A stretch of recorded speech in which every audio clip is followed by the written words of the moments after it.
香港金像獎，谷祖琳爸爸奪女配感謝劉青雲縱容。谷祖琳以爸爸的被害者母親一角奪下最佳女配角，她一上台便逐一感謝。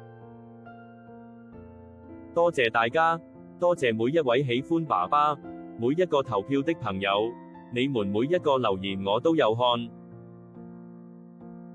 並指明男主角劉青雲，暖喊這麼縱容我們一家人，並也謝謝爸爸的製作團隊以及所有工作人員。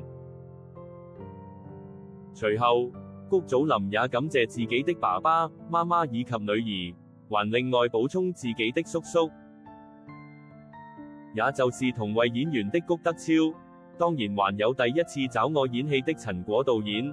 多謝大家，我會繼續努力，多謝。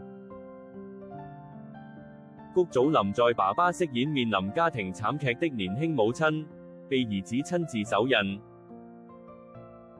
而他與劉青雲飾演他兒子的最佳新演員蘇文濤都有不少對手戲，展現強大演技氣場。